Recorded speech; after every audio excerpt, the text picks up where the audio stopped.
people do business with people they know, like, and trust. We know that part, but let me share this with you. This is the new economy, the economy we live in now. People shop people. They don't even shop brands or stores anymore. They shop people. Like, it's like, oh, what does she use? Oh, she likes that. Cool. I'm going to try it. Like, this is how some of these brands you're watching take off, like Stanley's and so on. Like, you're watching this stuff take off because people are watching people and they're shopping what those people shop, those recommendations. So I would be out there posting and adding value and building a personal brand. It's the same stuff I do now, right? But I would do it just, with tons of haste to build that to where I built the trust in the relationship where they're like, yo, what are you up to? And then I would talk about things that I'm passionate about. Welcome to MLM Nation, a podcast of leaders, by leaders, for leaders, hosted by Simon Chan. He's built a team of over 200,000 and is now a full-time MLM coach and trainer. So if you're ready to level up your business, join us now. Let's do this. MLM Nation, this is Simon Chan. I'm fired up to bring our special guest today, Justin Prince. Hey, Justin, are you ready to make it happen? Simon, what an honor to be on with you, brother. I love seeing you in person here. What was that, a week or two ago? But just fired up to be with you, bro. Appreciate you having me on. For those who don't know Justin, this is actually his second time on the show. He's first on 675, but he was so good, and we were definitely working out in Orlando. I think his arms are the size of my legs. He's a beast. But aside from being a beast in the gym, he is a global entrepreneur who has built 5 multi-million-dollar businesses that generate more than $2 billion in revenue. He's also an acclaimed keynote speaker who shared stages around the world with John Maxwell, Kern Lima, and Ed Mylett. Justin is also a heart-centered husband and a proud father of 4 kids. And like I mentioned, he first appeared on MLM Nation 2 years ago on episode 675, which ironically happened was exactly about 2 years ago in September 2021. But anyway, you can, Justin, welcome back to the show. Take us to your background. What did you used to do, and how did you get into network marketing? Yeah. So first of all, guys, we're sitting at the gym, and Simon, we look over. There's a woman. The gym's full, by the way. We look over. There's a woman on the elliptical, right? And so she has her phone set up kind of on the elliptical machine. And literally it says MLM Nation, totally bold, right? You can see it right there. And she's listening to it. So I told Simon, I go, bro, check this out. That woman's listening to MLM Nation right next to us. And so he went over, and as you would imagine, as gracious and humble as he always is. And he's like, hi, what's up? And she's like, oh my gosh, I'm listening to you right now. So anyway, Simon, I just appreciate the value that you add, bro. You do such a great job. And your passion, your enthusiasm, your love for people, love for life, love for our profession is really, really contagious. So I just really appreciate you. And hey, you know what? Thank you so much. The funny story is that woman is actually, I knew her, but when you're actually at an event and then your gym clothes, you look different, right? And especially at 8 o'clock in the morning. So that's actually Dana Cantara, who I'm interviewing this Friday. Oh my gosh, no kidding. And she's a six-figure, that's a clue, but 6-figure earner, still listens to invest in themselves at an event. And so when you told me she was listening, I didn't know it was Dana. And then when I went up to her, say, hey, thank you. I said, oh, this Dana. So I'm sorry, because we just met the night before. So that is so cool. I didn't hear the second part of that story. That's so cool. Yeah. So I came from a broken home at age 12 and had no real professional background. We moved 13 times through the 7 years through my teenage years. I was making pizzas and doing construction work. And I worked at a mall kiosk. I kind of tease people. The malls where all of us older people used to go when the Amazon was a river. That's what I did. I worked at the mall kiosk, and I always had big dreams and big goals. I always wanted to kind of do something with my life. My wife and I got married when I was 22. She was 25. A year later, we had our first little baby boy. And so at age 25, I'm working at a mall kiosk, and that's when I was first introduced to network marketing. I didn't know anything about network marketing, by the way, other than I was kind of skeptical. People say, why were you skeptical? I honestly have no idea. People are oftentimes, we're down on what we're not up on. And that was kind of me. I just kind of had this inherent skepticism. But man, once I kind of got past that, I fell in love with what I think a lot of us fall in love with. This idea that you could work for 3 or 4 or 5 years of your life. You could build an income stream that potentially could follow you for decades, that you could help people. You could travel the world. I was just like, there's no risk, from a cash or credit perspective. I was like, man, I'm in. Let's go do this thing. So I just decided to go for it. And in that company, I ultimately became the number 3 earner national spokesperson. But right as that was happening, the company itself went out of business. And so I literally lost everything overnight. I went from, kind of building some positive momentum to like, I was behind on credit cards, behind on taxes, just in a really tough financial situation. In fact, Simon, at one point, we moved my pregnant wife and our 2 kids into the loft of my wife's parents' garage. So I have 2 part-time jobs, one in the weekday, one on the weekends. My 2 kids sleep in the closet. My wife and I are sleeping in this loft. And I'm like, man, what the heck am I doing? I started with another company to try and see if I could chase the dream to be free. And my friends, there was many times where I wondered, was it possible for me? I knew it was possible in the world. I knew it was possible for other people. I think sometimes we'd listen to a podcast like this and you hear these success stories and you think, I know it's possible for them. Is it ever going to be possible for me? That's some of the questions I was asking myself. And, since that time, kind of the long story short is I've gone on to build 5 different multimillion-dollar businesses. My current business, like 11 years ago, I came into a company that had 8 years of double-digit per year decline in revenue. So the company was like going the wrong direction really fast. And I came in as part of a consulting team to help them transform this company.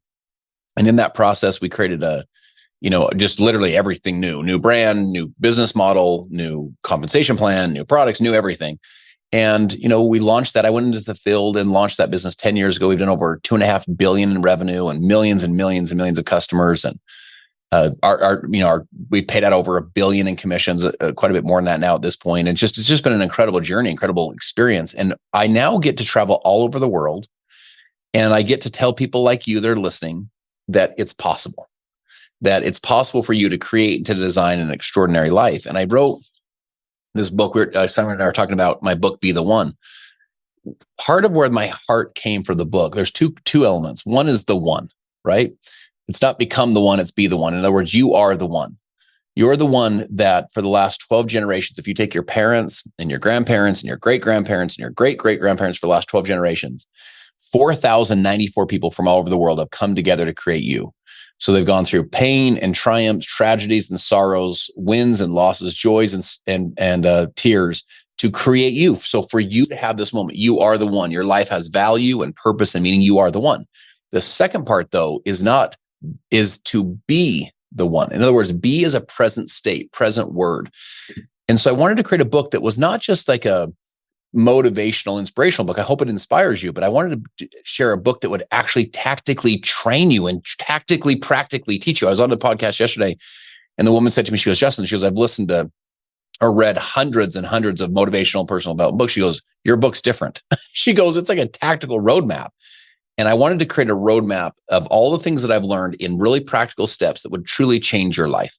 That would help you go from the person you are to the person you were born to be, and to give you the steps to be able to do it. So that's where the book came from.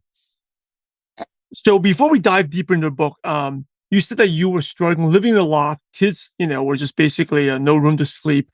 And you said, was it possible for me? How did you get that confidence that it could work? Because your situation was pretty bad and pathetic. Right? Yes. So how do you see that I can do it? There's 5 stages of certainty. And this is important for us to hear because check this out, my friends. I've seen people go through all 5 of these stages in 1 month. So like, for example, we start at the beginning of the month and we have a goal and they go from the lowest stage to the highest stage. And I also want to point this out. When you hear the word certainty, let me ask you a question. Guess how certain we are about things that we're certain about? We're really certain. So we anchor down identities in our certainty. So the lowest level is it's impossible. And you're not going to put a lot of effort into something that you think is completely impossible. Not only is it not possible for you, it's not possible for anybody, right? The next level up would be possible. You need to know it's at least possible. And even if it's not possible for you, it's at least possible in the world, right? The next level up would be improbable. Yes, it's possible, but the odds of me doing this are improbable. The odds of me actually pulling it off. The next level up would be probable. So probable, Simon's a big step because you're kind of like, the deck is almost stacked in my favor. Like, I like my chances or my odds of pulling this off. And then the highest form of certainty is inevitable. Inevitable is your success is guaranteed. It's not just, probable or not just possible, or it's actually guaranteed for you to win. I've seen people, I would lay a goal out for them on our team, for example, and they're like, that's impossible. Then as the month went on, they're like, I think it's at least possible. And then as the month went on, they're like, but it's probably improbable for me to do it. And then as the month went on, they thought, I think I'm going to hit this. I think it's like actually probable we're going to hit this. And then we got to a point, a couple of days left in the month. And they're like, it's inevitable. Like watch this, dude. We're going to make this happen. So one of the things I teach in the book is a 3C success loop. And the 3 C's are confidence, commitment, and competence. So the baseline, the foundation of your success is believing in yourself. That's confidence. Confidence is, I believe in me. Confidence is, I've overcome some hard things. Confidence is, I'm willing to learn new things and new skills. Like I have just baseline confidence in myself.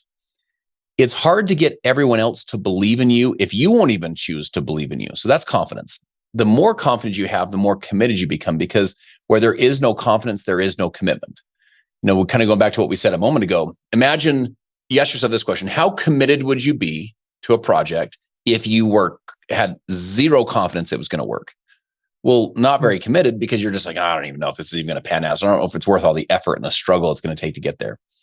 On the flip side, if you had 100% confidence, if you knew your success was inevitable, then man, your commitment level's rock solid, right? Tell people you want to get committed, stay committed, go all in. There's no lukewarm winners. So how do you build that level of commitment? And then the commitment will lead to competence, which is the 3rd C.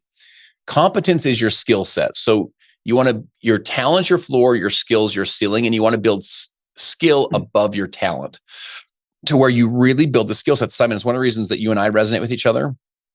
By the way, one of many is because you're passionate about teaching people skills. Because guess what happens when someone learns new skills? When their competency increases, guess what happens?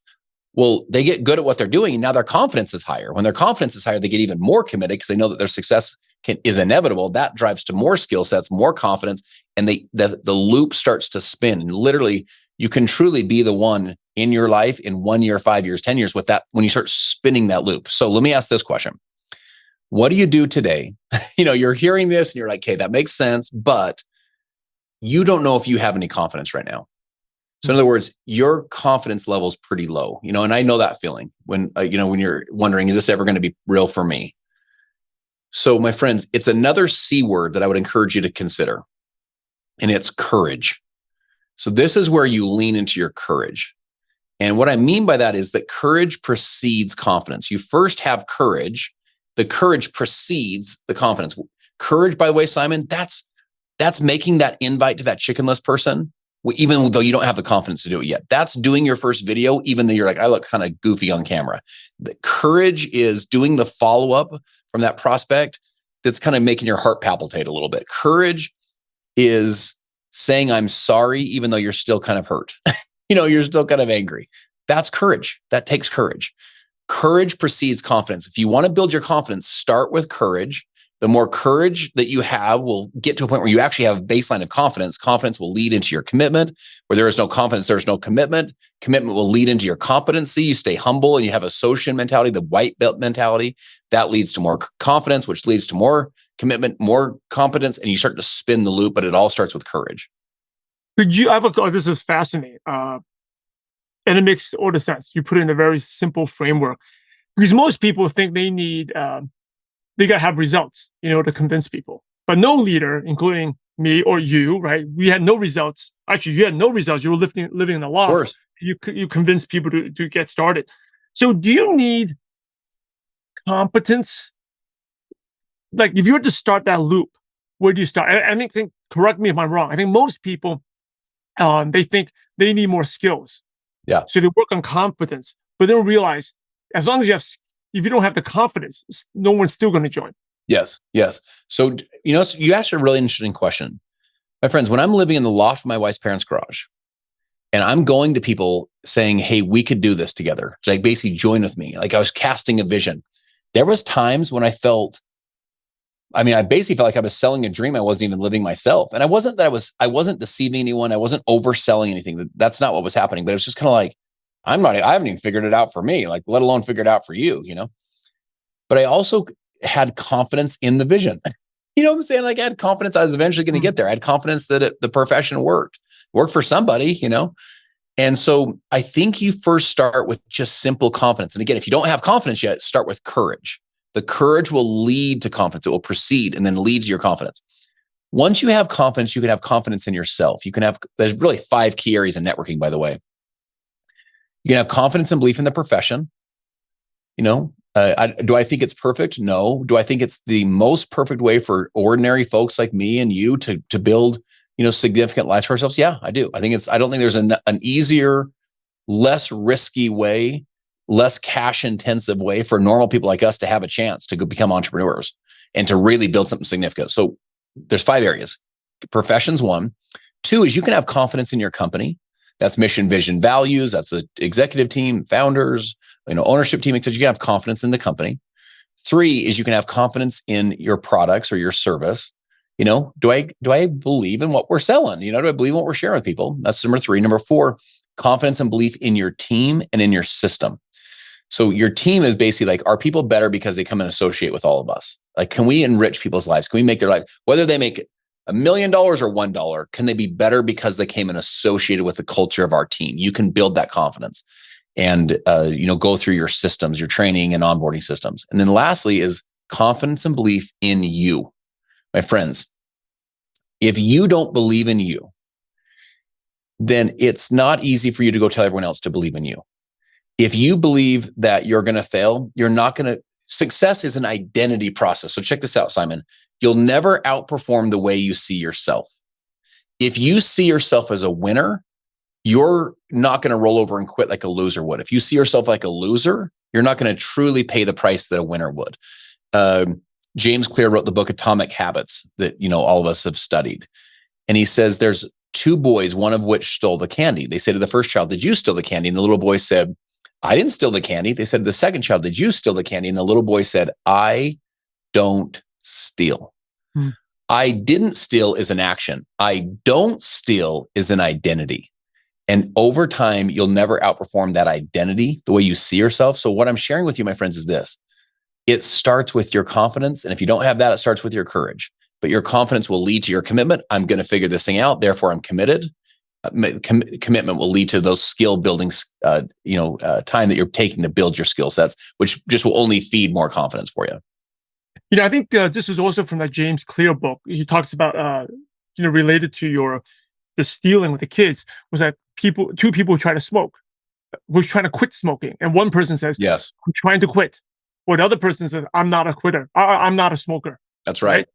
Obviously, the one who said, "I'm not a smoker," is going to quit. I suppose the one who's trying to do it. That's exactly right. Now, let's go back to this. I love it. You just gave me so many frameworks. So the 5 steps of certainty. The certainty obviously gives you confidence, right? And gives you courage. Because if you think it's inevitable, then of course you could, like you probably had I'm living in a loft. I'm poor and broke, but success is inevitable. So you're gonna have the courage. That courage leads you confidence, and then you got that grit cycle going on. But what about someone?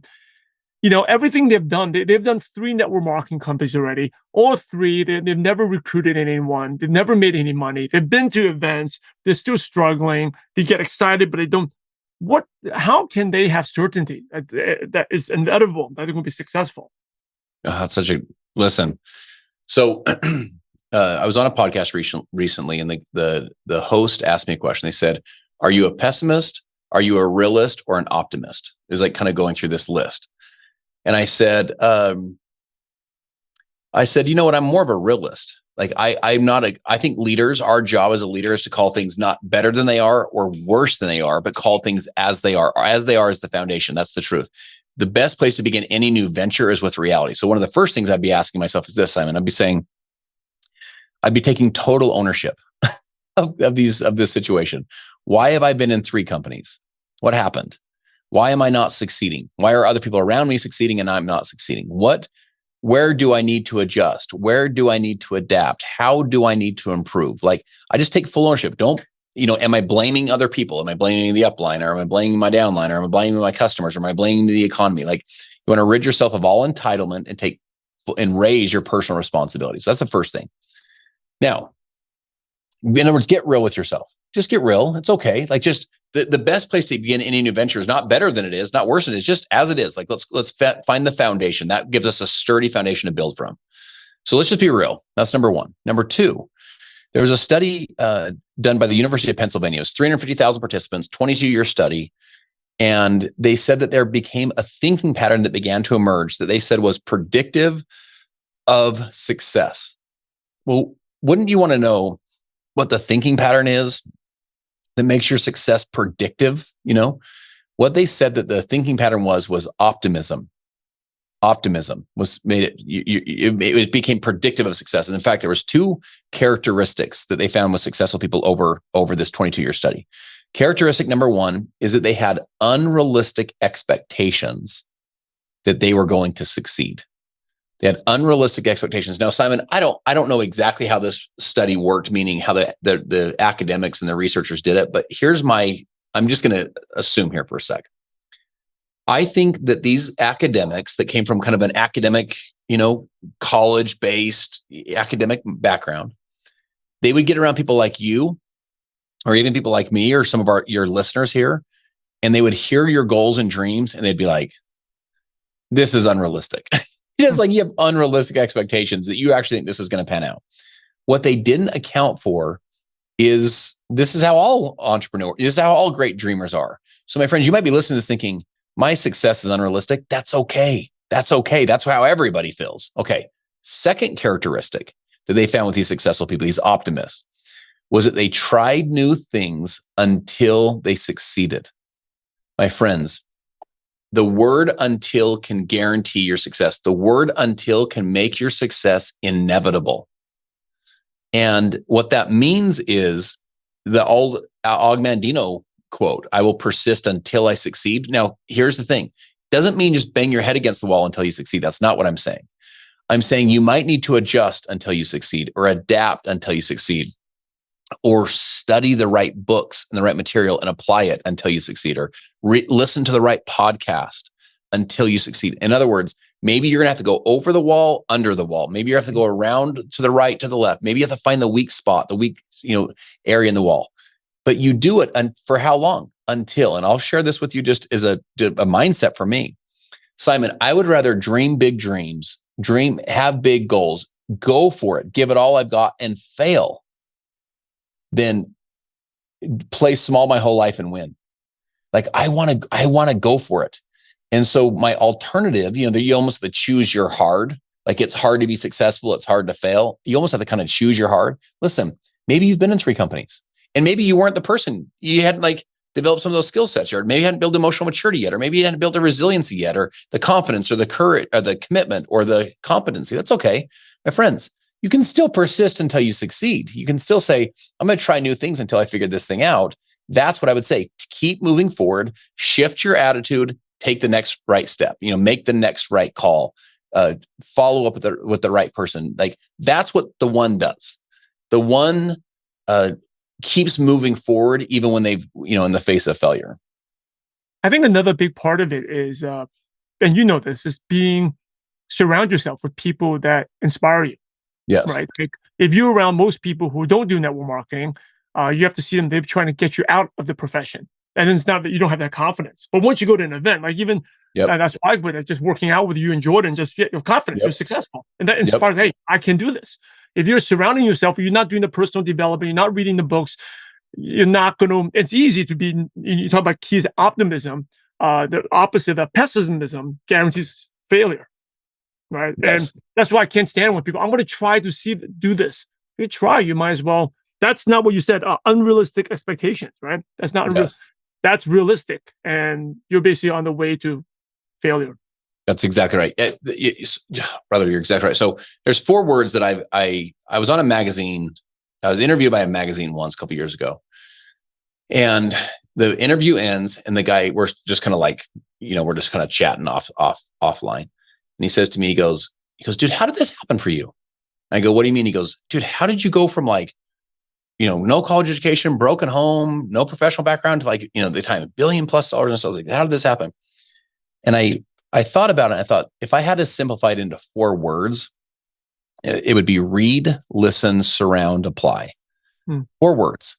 So first thing is you want to read great books. Like Simon, I've been a student of books. I'm a student of this stuff. You can take 20 years, in my case, 40 some odd years of someone's life that they can pile into a book you could read in 2 or 3 days or in a week. I mean, you can accelerate so much through books. Second thing is listen to inspiring information. Think of let me ask you a question. What podcast number are you on right now? This is 774. So you've done 774 podcasts, my friends. There's so many gold nuggets because those podcasts will lead you to ideas. An idea is a resource like gold and silver or natural. Like if you found gold in your backyard, it'd be like these natural resources. Ideas they're natural resources, just like gold and silver. So the point is you can go mine through things you listen to instead of listening to the politics or keeping up the Kardashians. You're pouring into your mind. You're feeding your mind. Number 3 is surround yourself with great people. So Simon, my buddy Jordan Kemper, and I were all lifting there together that morning. You're just not going to find better guys than these two. I mean, they're just as good of men as they come, right?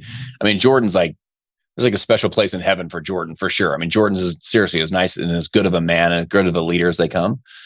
And so you surround yourself with great people. You proactively get in the room with the right people. And then lastly is you apply what you learn. In other words, it's not enough to read the books. It's not enough to listen to the podcast. It's not enough even to surround yourself with great people. Then you have to apply what you learn, apply what you learn.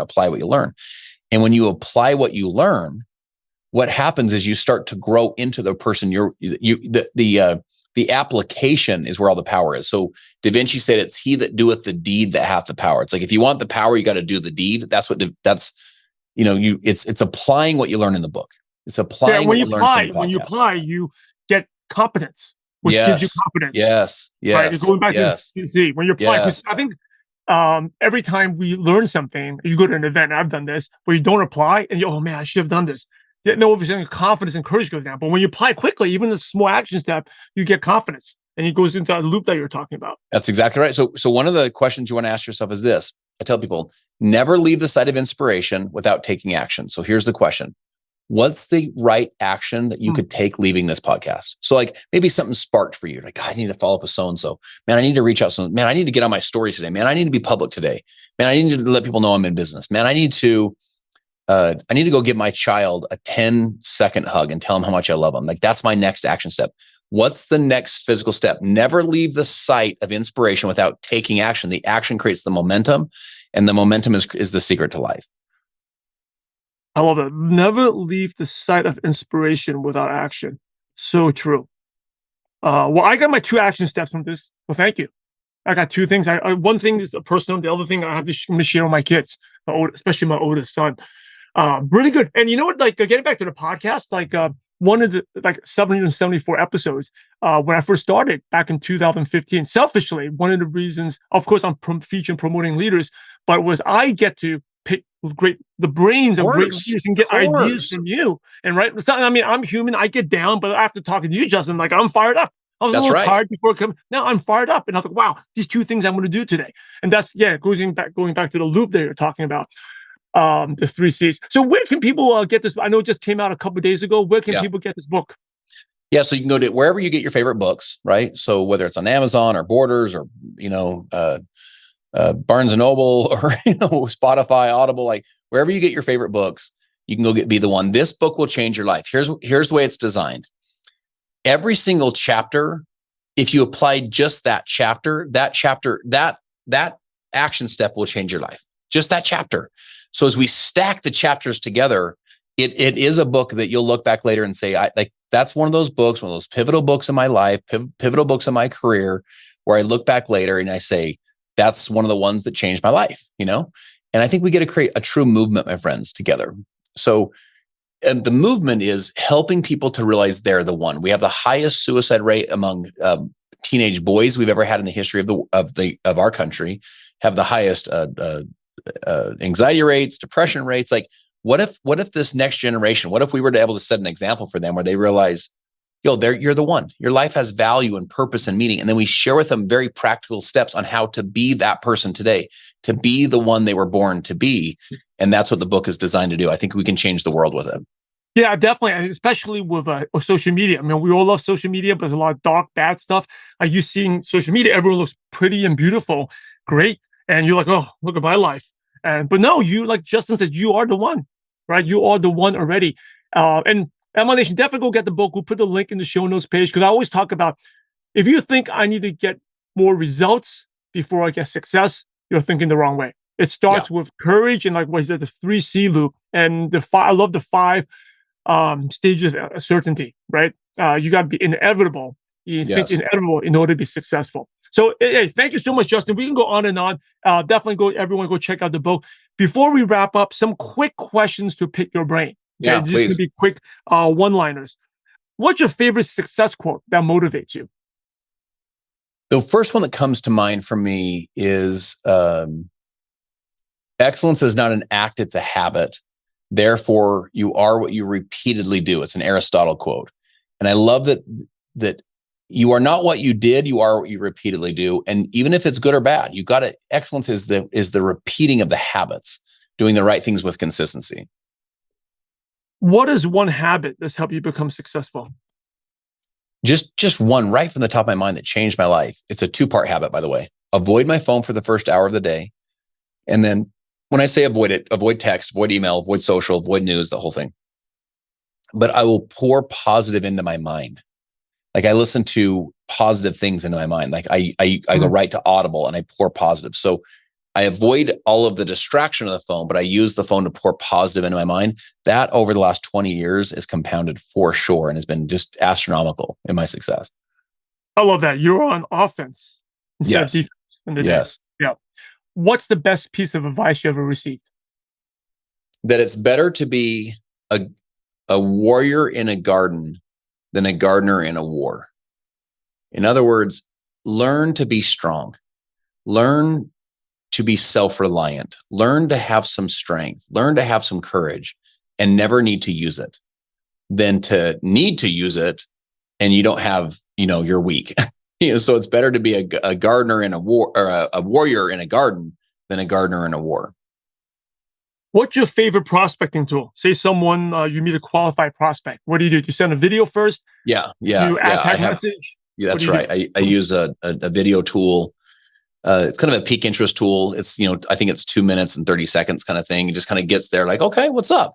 And then it kind of opens them up to learn more. But that's the first thing I lead with. What's your favorite app on your phone that's not a social media app? Probably either my notes app or Evernote. It's where I do a lot of my filing. Like I'll find quotes and stats and stories and illustrations and so on, and I'll file them away, or I'll do my data dumps, my thought dumps onto either my notes app or Evernote. So it'd probably be one of those two. Hey, that's what we're so similar, man. Those are my 2 favorite apps. And Evernote, I've been using, promoting it since the beginning of the show. And actually, right before the show, I was going through Evernote and looking at my notes from our last episode. So, I love Evernote. What's the best book you've read in the last year? In the last year, I read one called How the Mighty Fail. And it's a book by Jim Collins. Jim Collins is the researcher that wrote Good to Great. And God, it's an amazing book because it talks about how these amazing companies, I'm talking some of the biggest, baddest, boldest companies on the planet, how did they fail? And the very first, there's a 5-step sequence that he outlines. Step 1 is hubris born of success. In other words, it's arrogance, it's pride. It's like they thought they were invincible, so hubris born of success. So that's a very, very, very insightful book of how great companies can fall apart. And here's the last question, the $1 million question. You ready? Of course. Here's the last question. Imagine you were to start all over again and you knew no one, but you had all your current knowledge, skills, and wisdom. So your contact list was 0. You didn't know your wife, didn't know your kids. But what's the first thing you do or the first place you go to find prospects and build a network marketing business from scratch? So I have all my knowledge, but I don't know anyone, right? Correct. Yeah. So I would go to social and I would build really, really quickly an online presence and an online brand. And I would build a ton of relationships very, very rapidly on social. That's what I would do. If I had just full tilt, full speed, knew nobody, no contacts, I would build it through social as fast as I could. What would you post on social? So let me say this. People do business with people they know, like, and trust. We know that part, but let me share this with you. This is the new economy, the economy we live in now. People shop people.